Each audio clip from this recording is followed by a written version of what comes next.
안녕하세요. 박은하 교수입니다. 전공 세미나 시간 중에서도 특히 이제 이번 학기에 전공 글쓰기 2주차 시간입니다. 지난주 차에 여러분들이 글쓰기 뭐 그냥 막연하게 생각했다가 글쓰기가 굉장히 중요하다는 것과 그리고 우리가 또 졸업을 하고 사회생활을 하더라도 특히 이 글쓰기가 더 많이 요구된다는 것을 여러분들이 알게 됐고 여러분들한테 제가 의견을 올려달라고 했더니 그래도 많은 친구들이 글을 올려줬어요. 그래서 제가 너무 즐겁게 읽었고 또 댓글을 좀 하나하나 달긴 했는데 여러분들도 한번 제가 들은 댓글을 이제 공감도 같이 하면서 물론 저는 짧게 달았습니다.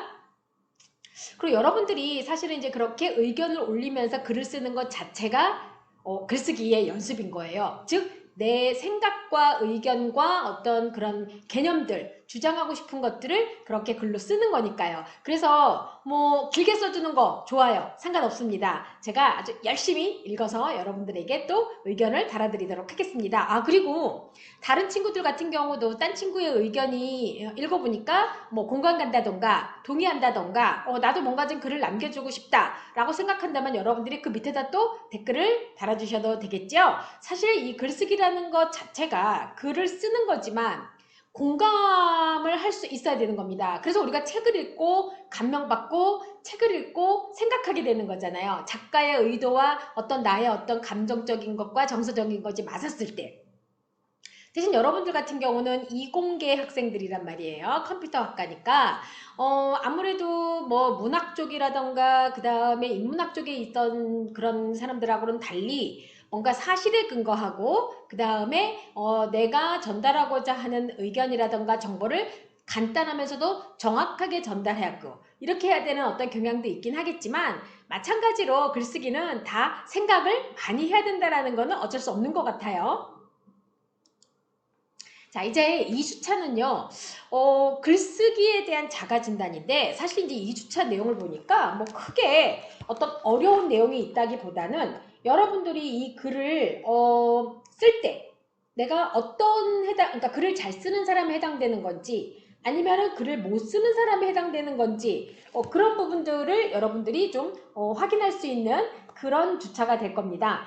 저도 사실은 이 수업 준비를 하다가 보니까 저도 이제 글쓰기를 하면서 이런 경험이 있었구나라는 거를 또 다시 한번 이렇게 회고하게 됐어요. 그러니까 여러분들한테도 내가 어느 부분에 해당하는지 한번 체크를 해보는 아주 좋은 시간이 될 것 같아요. 자, 이 글쓰기 자가 진단에 관련된 순서는 이공계 학생의 글쓰기 특징하고요.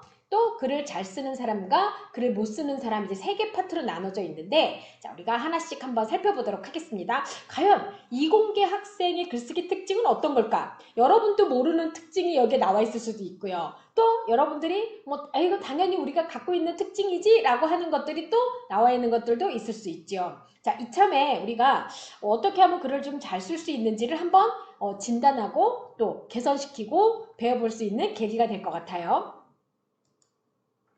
자, 보니까 이공계 학생의 글쓰기 특징이 이제 글을 쓰기 전에 이제 나타내는 특징이 있대요. 그 저희 책에 보면 글을 쓰는 것 자체가 아니라 무언가를 써야 한다는 스트레스에 더 시달린다. 무언가를 써야 된다는 거에 스트레스. 근데 잘 생각해 보세요. 무언가를 써야 된다는 거에 스트레스를 받는다는 거는 우리가 강도의 차이만 있지, 이 스트레스의 강도 차이만 있지, 어떤 뭐 예를 들어서 교수님께 조금 어려운 부탁을 해야 되는 글을 써야 될 때 있어요. 문자로. 그것도 스트레스예요. 어떻게 써야 될지 몰라서. 또 보고서를 써야 돼요. 리포트를 써야 돼요. 그거는 또 스트레스의 강도가 더 크겠죠. 이게 글쓰기 자체는 그렇게 뭐랄까 단순한 작업은 아닌 것 같아요. 짧은 글을 쓰나 긴 글을 쓰나. 그리고 이 특징은요, 여러분 인문계도 마찬가지예요. 자, 그리고 그 스트레스를 해소하려고 웹서핑이나 게임에 몰두한다. 저는 그렇진 않은데 여러분들도 한번 생각해요. 여러분은 어떤지. 이게 좀 스트레스네. 그러면서 이제 뭘 쓰려다가 요즘 보통 이제 손으로 쓰질 않고 노트북이라든가 컴퓨터에서 직접 워드로 작업을 하니까 인터넷에 너무너무 쉽게 접근을 할 수 있기 때문에 쓰다가 안 되면 딴짓하죠. 저도 가끔 그러는 것 같아요. 저는 웹서핑이니까 뭐 주로 쇼핑을 한다던가 그래서 이제 지름신이 한 번씩 오시기도 하고요. 제출일이 다 되어서야 컴퓨터 앞에 앉는다. 자, 요거는 사람마다 좀 특징이 있다고 봐요. 저는 제출일이 어떤 사람은 미리미리 글을 써놓고 미리미리 해야 되는 사람이 있고 어떤 사람은 순간순간 짧은 시간 안에 생각나는 아이디어로 글을 써야 잘 되는 사람이 있어요. 사실 이건 특징이 있기 때문에 꼭 다 이게 옳다 틀리다라고는 할 수가 없을 것 같아요. 제가 그 박사 연구가 라이팅이에요. 물론 이제 저는 영어 라이팅이긴 하지만 전 세계적으로 글을 쓰는 과정은 똑같아요. 쓰고 고치고 쓰고 고치고 다시 한번 읽고 피드백 받고 이거는 사실 어느 나라 언어도 마찬가지거든요. 글쓰기는. 그래서 제가 이 글쓰기를 사람의 성격에 따라서 글쓰는 타입이 다르다라는 거를 연구를 했죠. 특히 영어 라이터를 할 때. 근데 이게 보니까 꼭 영어뿐만이 아니라 영어를 쓰는 거긴 하지만 본인의 본성에 맞춰서 영어도 쓰는 거거든요. 그러다 보니까 모국어의 어떤 글 쓰는 패턴이 나오기도 하는 거죠. 그래서 어떤 사람은 정말 즉흥적으로 글을 쓰기도 하고 어떤 사람은 시간이 많이 걸리기도 하고 사람들마다 다른 것 같아요. 자, 그러면 도대체 무엇을 써야 할지 모르겠다. 자, 이거의 경우에는 제가 볼 때는 그 질문의 주제를 잘 파악해야 되는 것 같아요. 질문에서 무엇을 요구하는지를 잘 파악하는 게 중요한데 이것도 사실은 글 쓰는 사람의 능력이라고 할 수가 있겠죠. 자, 이게 조금 움직이는 것 같아요. 제가 살짝. 네, 그 다음에 이제 글을 막 시작했어요.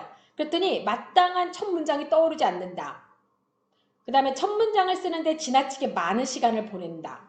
글의 내용과 관련해 아는 게 너무 없다.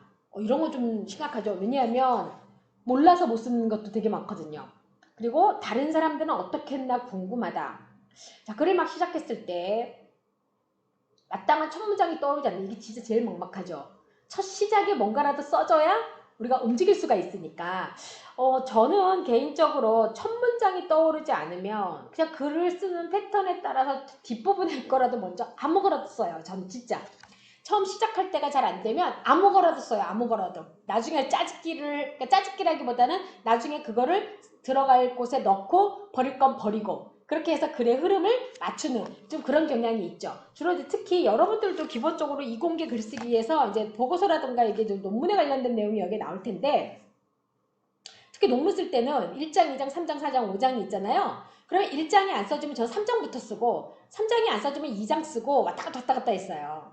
자, 그래서 글을 막 시작했을 때 이런 기분이 드는지 여러분 한번 체크해 보세요. 자, 그 다음에 이제 글을 쓰는 동안에 사실은요, 이 글을 쓰기 전에 그 다음에 글을 막 시작할 때 글을 써 나가면서 글을 다 쓰고 보니 이렇게 돼 있죠. 제가 이거 제가 영어로 하는 그러니까 외국어로 배우는 글쓰기나 모국어로 배우는 글쓰기나 다 똑같다고 말씀드렸죠. 프로세스가 똑같아요. 자, 이거 영어로 하면 어떻게 되냐면요, before writing이라고 불러요. 글을 막 시작할 때 보통 이제 요거는 같이 들어가고요. 그 다음에 while writing. 그 다음에 이건 뭘까요? after writing. 자, 이렇게 해가지고요. 연구를 해요. 영어든 뭐 외국어든 저희도 마찬가지인 거죠. 여러분, 이게 전 세계적으로 글을 쓰는 공통인 거예요. 여러분들이 이 과정에서 내가 무엇을 어떻게 잘 하느냐에 따라서 글쓰기에 대한 어떤 그 퀄리티가 내가 쓴 글이 퀄리티가 좋고 나쁘고 결정될 수가 있는 거겠죠. 그리고 생각을 많이 해야 돼요. 글쓰기는. 우리가 말할 때 너 이렇게 생각 없이 말하니? 라고도 할 수 있어요. 말은 즉흥적으로 뱉을 수 있지만 글쓰기는 내가 쓰고 난 다음에 마음에 안 들면 고칠 수 있잖아요. 그래서 보통 글을 다 쓰고 나서 하는 게 뭐냐면 리바이징이나 에디팅이라고 해요. 편집이라던가 고치기, 수정하기라는 말을 쓰게 되는 거죠. 그리고 before writing 같은 경우는 글을 쓰기 전에 우리가 내가 무엇을 쓸지, 주제는 어떻게 할 것인지 그래서 막 아이디어를 만드는 그런 과정이라고 할 수가 있겠죠. 자, 이제 그래서 글을 써나가면서를 보게 되면 생각은 있는데 글로 표현하려니까 잘 안 된다. 단어 생각이 안 나는 거죠. 그 다음에 한글 맞춤법과 띄어쓰기가 서툴러 자꾸 헷갈린다. 저도 이거를 사실 많이 헷갈려요. 그리고 너무 써본 지도 오래됐고 사실은 영어로 쓰는 게 좀 편해요. 왜냐하면 영어는 단어가 띄어쓰기가 되는 거니까. 그쵸? 요즘은 이제 한글 맞춤법에 의해서도 충분히 할 수 있으니까 여러분들이 어렵지 않게 하실 수 있을 것 같아요. 그리고 적당한 단어가 떠오르지 않는다. 그리고 다음 문장을 이어나가기가 힘들다. 겨우 몇 줄을 쓰고 나면 더 쓸 말이 없다. 맞아요. 그 다음에 문장이 자꾸 길어진다. 왜냐하면 내가 포인트를 벗어나게 되면 우리가 변명하듯이 한 말 또 하고 한 말 또 하고 한 말 또 하고, 영어로 얘기하면 이걸 갖다가 리던던트라 그래요. 너무 쓸데없이 많은 말을 하는 거, 반복적으로. 문장을 짧게 쓰면 전체 분량이 줄어들까봐 걱정이다. 저도 그 걱정은 많이 좀 했던 것 같아요. 분량을 늘리려고 다른 내용들을 자꾸 끌어들인다. 여러분, 분량을 늘리려고 다른 내용들을 자꾸 끌어들이게 되면 어떻게 될까요? 글이 산으로 가는 거예요, 이제. 왜? 그러면 주제랑 관련 없는 내용들이 거기에 들어가게 돼버리니까 읽는 사람들 입장에서는 어떻겠어요? 이 내용이 왜 여기에 왜 나왔지? 이거 이상히 연관이 안 되는데? 이런 생각을 하게 되는 거거든요. 마찬가지예요. 저도 이런 과정을 다 겪었습니다. 자, 그리고 정해진 분량을 어떻게 다 채울지 걱정이다. 이 분량 진짜. 그래서 분량 정해줄 때 그거는 진짜 누구나 마찬가지인 것 같아요. 근데 그거는 글을 많이 쓴 사람이나 글을 적게 써본 사람, 그러니까 많이 써본 경험을 한 사람이나 많이 써보지 않은 경험을 한 사람이나 똑같은 것 같아요. 그거는. 글을 쓰다가 보면 글의 방향이 이상하게 흘러간다. 네, 왜냐하면 그래서 여러분 이게 뭐가 필요한 거냐면요. 우리가 수정이라는 게 필요해요. 리바이징이라 그래요. 영어로 말할 때는. 그래서 다 읽고, 그래서 어떤 사람은 이제 보니까 그러니까 쓰면서 처음부터 계속 또 읽고 고치고, 쓰면서 또 읽고 고치고 하는데, 어떤 사람은 끝까지 다 쓰고 나서 또 고치기도 해요. 자, 이게 글쓰기의 또 매력이기도 하고 장점이기도 해요, 여러분. 내가 쓴 글을 한 번 더 확인하고 좀 더 완성도 있게 마무리한 다음에 뭔가 제출을 하거나 보낼 수 있기 때문에 글쓰기라는 것은 그만큼 시간과 노력이 필요한 부분이라고 할 수가 있겠죠. 자, 그리고 논리적으로 쓰고 싶은데 잘 안 된다. 사실 같은 말이에요. 글의 방향이 이상하게 흘러간다. 그 다음에 다른 내용을 자꾸 끌어들인다. 논리적으로 쓰고 싶은데 잘 안 된다. 이게 결국은 다 논리성이고, 여러분들이 예전에 논술학원 다니면서 했던 것들도 다 이런 것들을 한 건데, 사실은 생각해보면 그게 다 어떤 그 시험에 의한 것들이 아니었나 라는 생각이 좀 들고요. 자, 그리고 주제에 대한 배경 지식의 부족을 절실히 느낀다. 맞아요. 배경 지식이 없으면 글이 안 돼요. 그래서 글이 산으로 가는 거고 분량 채우는 것도 걱정이 되겠죠. 자, 그리고 난 다음에 글을 다 쓰고 보니까 겨우 다 썼는데 분량이 너무 적다. 걱정하는 거죠, 이제. 활자를 키우고 행간을 늘리고 싶은 유혹을 받는다. 12폰트를 하라는데 14폰트를 한다던가. 다 쓰긴 했는데 왠지 폼이 나지 않는다. 자, 여기서 한 가지 폼이라고 얘기를 했는데요. 글은요, 여러분 형식도 중요해요. 어느 정도 틀을 맞추잖아요. 그러면 특히 이제 저희 예전에 논문 같은 거 쓸 때 보면 논문의 틀과 형식이 있어요. 그거를 좀 잘 맞추면 그래도 좀 있어 보여요. 다 쓰고 보니 처음에 의도했던 글이 아니다. 이제 글이 딴 데로 간 거죠. 그러니까 항상 내가 글을 쓸 때 주제를 벗어나면 안 돼요. 무슨 얘기인지 아시겠죠? 자, 그러면 제가 여기서 이제 한 가지, 여러분들이 글 쓴 거를 제가 자기반성적 글을 많이 글에 올렸더라고요. 제가 의견 넣어달라고 했더니. 그래서 좀 적어봤어요. 몇 자를. 그랬더니 이제 제가 좀 인상적으로 읽었던 부분들, 물론 그렇다고 다른 분들이 못했다는 게 아니고, 이제 메모를 했어요. 제가 몇 개를. 그래서 이제 한번 좀 불러드리면, 이런 생각들을 했더라고요. 글쓰기를, 그러니까 1주차 수업을 듣고, 글쓰기를 단순히 하는 게 아니라, 왜 해야 하는지 목적지를 정하고 해야 한다라는 걸 알게 됐다는 거죠. 바로 이게 이제 제가 지금 여기서 말했던 그거죠. 글의 내용이 자꾸 딴 데로 간다던가, 논리적으로 쓰고 싶은데 잘 안 된다던가, 그 다음에 글의 방향이 이상하게 흘러간다던가, 그러니까 이런 것들이 이제 바로 목적지가 없는 글이 되는 거예요. 여러분들이 이제 의식했으니까 충분히 잘 하실 거라고 생각이 됩니다. 그리고 이제 글쓰기라는 것이 이제 1주차에서 그랬잖아요. 우리가 승진을 하거나 출세할 때도 이 글쓰기가 작용이 된다. 왜냐하면 보고서를 올리게 돼 있고 또 보고서로 발표도 하기 때문에 굉장히 중요한 부분이에요, 여러분. 그러면 꼭 내가 목적을 가지고 출세해야지 해서 글을 잘 써야지 이게 아니라, 글만 잘 쓴다고 해서 출세가 되는 게 아니라 내가 다 잘했는데 상대방에게 어필하는 부분에서 글이 안 돼요. 그러면 안 되겠죠. 자, 그 다음에 이제 논술학원에서 글쓰기 할 때 참 힘들었던 경험이 있었고, 그러다 보니까 굉장히 수동적으로 배웠다라고 써준 친구가 있어요. 맞아요. 글쓰기는 적극적인 행동이에요, 여러분. 우리가 논술학원 같은 경우는 패턴이 정해져 있고, 그 다음에 시험을 보기 위해서 그 시험관이 좋아하는 이런 답안을 써줘야 된다라고 하다 보니까 내 의견보다는 이제 그런 게 많이 작용을 했을 수도 있어요.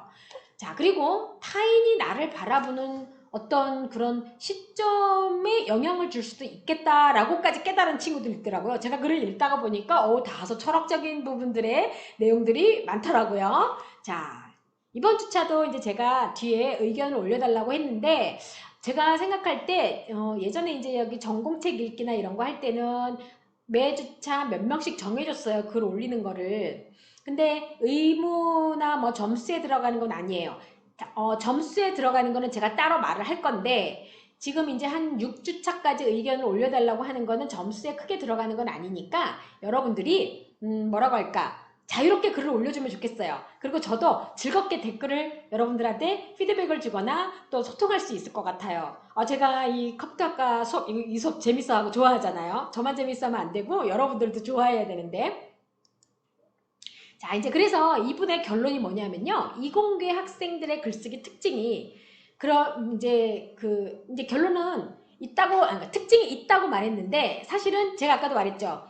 인문계도 똑같다고. 계열 구분 없이 모두가 느끼는 어려움이에요. 한 가지 예로 이제 제가 박사 과정을 할 때 박사 동기 선생님이 지도 교수님한테 보내는 메일을 좀 구구절절 보내야 될 때가 있어요. 상황이라든가 이런 걸. 그러면 꼭 저한테 전화가 와요.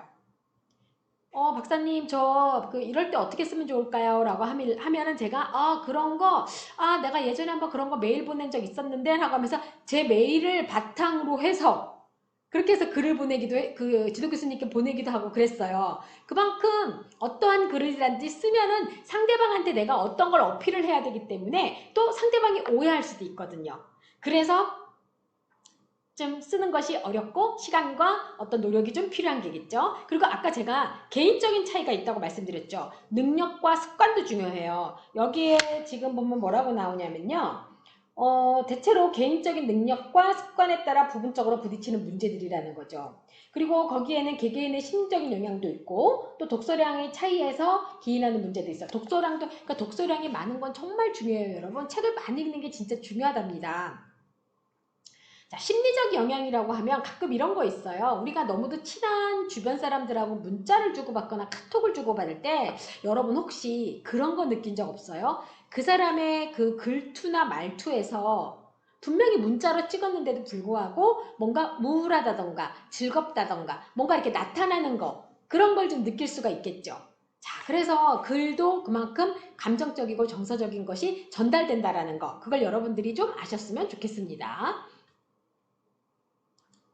자, 그러면 이공계 학생들의 글쓰기 특징에서 특히 중요한 게 있습니다, 여러분. 우리가 그래도 여기에서 이제 여러 가지 보면 이제 하지만 가장 핵심적인 원인이 있대요. 어려움을 느끼거나 하는 것의 가장 핵심적인 원인은 뭐냐면 글쓰기에 필요한 매우 기본적인 요령이나 우리가 비책이 있는 건 아니라고 했어요. 비책과 요령은 좀 달라요. 글쓰기를 하기 위한 어떤 방법인 겁니다. 요긴한 방법. 그리고 지식을 잘 모른다는 데서 어려움이 생긴다는 거예요. 자, 여러분. 기본적인 어떤 요긴한 방법은 알고 그리고 지식을 잘 모르는 거는 채우면 되겠죠? 자, 여기서 기본적인 어떤 요긴한 방법이라는 걸 제가 설명을 드린다면 이런 거예요. 아까 여기에서 보게 되면은 다음 문장을 이어나가기 힘들다 라고 하면 벌써 거기서 내가 주장하고 싶은 게 무엇인지 그래서 그 주장에 따라서 서론, 본론, 결론을 쓰고 아니면 내가 먼저 내 주장을 쓰고 그 다음에 밑에다가 예시와 설명을 할 것인지 아니면 예시와 설명을 하고 마지막에 내 주장에 대한 결론을 낼 것인지 이런 것들에 대한 것이 기본적인 요령인 거예요. 바로 방법인 거죠. 그걸 여러분들이 알고 그리고 나서 지식을 쌓아서 글을 쓰시면 되는 겁니다. 자, 그렇게 되면 우리가 좀 어려움을 느끼는 거에서 한 단계는 앞으로 나가지 않을까요? 자, 글을 잘 쓰는 사람을 이분이 지금 이렇게 해놓으셨는데요. 꽤 많아요. 제가 보니까 글의 목적과 의도를 분명히 파악한다. 자, 일단 6번까지 제가 읽어볼게요. 자신의 글의 독자를 미리 가늠한다. 관련 자료를 충분히 자, 요거는 뭐냐면 주제 파악을 확실하게 하는 거죠.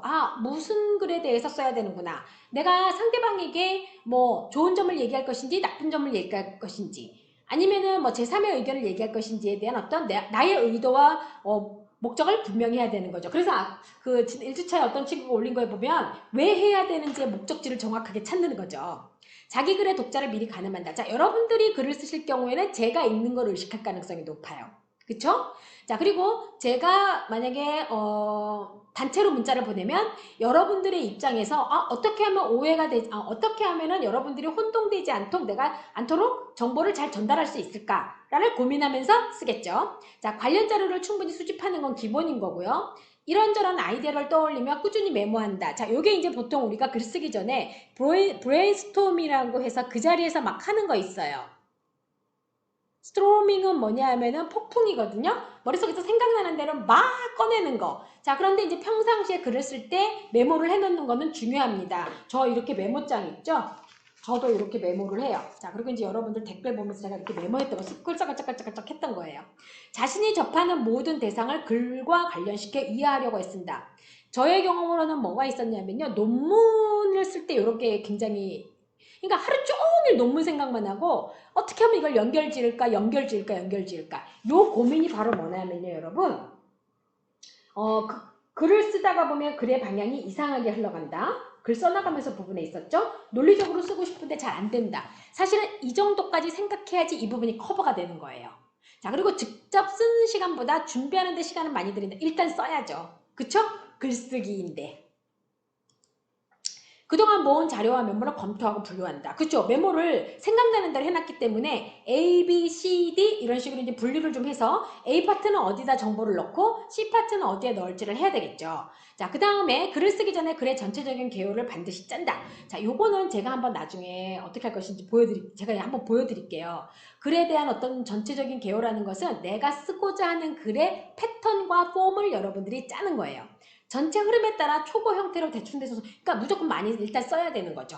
자, 그리고 빨리 시작하고 천천히 끝낸다. 자, 천천히 끝낸다는 건 무슨 얘기냐면 자, 빨리빨리 쓴 다음에 그거를 생각하면서도 천천히 다듬는 거예요. 그래서 글쓰기는 여러분 3번 내지 4번까지의 어떤 그런 수정 작업을 거치게 되는 겁니다. 자, 초고라는 건 제일 처음에 쓰는 걸 얘기해요. 초고는 당연히 어떻게 써요? 부실하겠죠. 그리고 여러분 저한테 문자 보낼 때 한 번에 바로 보내나요? 간단한 건 한 번에 바로 보낼 수도 있지만 뭔가 장문의 문자를 보낼 경우에는 여러 번 할 수도 있어요. 자, 초고를 완성한 후에 고쳐쓰기를 거듭한다. 리바이징이라고 하죠. 세부적인 내용보다 전체적인 흐름을 먼저 검토한다. 그래야 내용이 산으로 안 가는 거죠. 자, 문장의 리듬은 물론 글 전체의 리듬을 생각한다. 요거는 좀 나중에 말씀드릴게요. 이게 결국 뭐냐면 흐름과 관련이 돼 있어요. 글이 흐르지 못하면 흐름이 없으면 이게 안 되는 거거든요. 맞춤법, 어휘, 문장은 달라. 이건 진짜 뭐 기본이죠. 그런 거를 염두에 두면서 촉과적인 표현 전략을 짜는 거고요. 첫 문장과 마지막 문장이 매력적인지 보시면 된다. 이게 첫 문장에서 딱 내가 어트랙티브한 문장을 써야지 글을 읽는 사람이 글을 끝까지 읽고 마지막에 딱 읽었을 때 맞다 내가 지금까지 읽은 게 이 하나로 요약되네 라고 하는 어떤 매력적인 문장이 필요하다라는 거죠.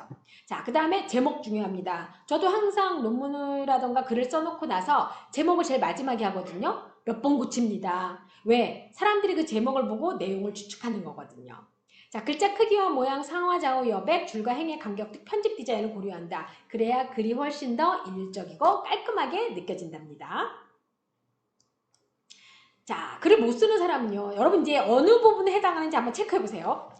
마지못해서 글을 쓰기 때문에 글의 목적이 뚜렷하지 않다. 자, 이제부터 우리 목적 갖고 쓰도록 하지요. 누가 내 글을 읽을지 독자를 아까 그거에 반대예요. 독자를 고려하지 않는다. 누가 쓸 것인지 궁금해. 왜냐하면 저한테 보낼 때는 좀 더 매너 있게 쓰려고 할 것이고 친구들한테 쓰는 글을 할 때는 가볍게 쓸 것이고 관련된 자료를 수집하지 않고 자기 생각에만 의존한다. 이런 글은 안 돼요. 특히 이공계 글은 더하죠. 무엇을 써야 할지 막막해 하는 시간이 더 많다.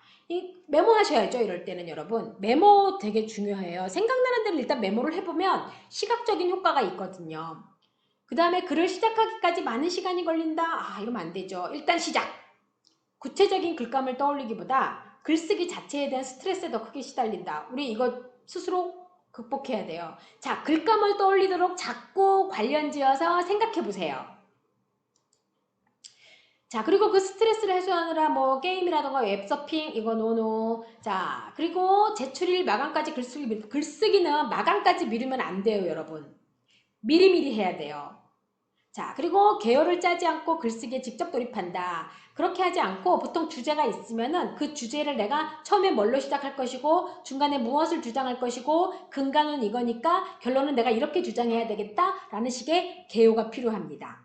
자, 그 다음에 도서관보다 인터넷에 더 의존한다. 도서관 여러분 책 무시 못합니다. 자, 겨우 몇 줄을 쓰고 나면 더 이상 쓸 말이 없다. 결국 관련지어서 그 다음에 무엇을 쓸 것인지 단어라던가 정보가 더 많이 필요하고 준비가 필요하겠죠? 정해진 분량을 어떻게 다 채울지 걱정입니다. 걱정이 태산이에요 라고 했어요. 자, 그런데 정해진 분량을 어떻게 다 채울지 걱정할 게 아니라 정보 수집이 중요한 거죠. 자, 그리고 생각은 있는데 글로 표현이 안 된다. 그거는 여러분들이 정보가 그만큼 부족한 것. 그래서 여기 부분이 사실은 같이 연결된다고 할 수가 있겠죠. 문장을 어디서 끝날지 모르고 우리가 글을 쓰다가 보면 진짜 너무 길게 쓸 때가 있어요. 그래서 단락 끊으세요 라고 하기도 하거든요. 자, 요거는 여러분들이 논리적인 어떤 사고력이 필요한 거죠. 자, 한 단락이 끝나고 나면 다음 단락을 어떻게 시작할지 모르겠다. 다 같은 거죠.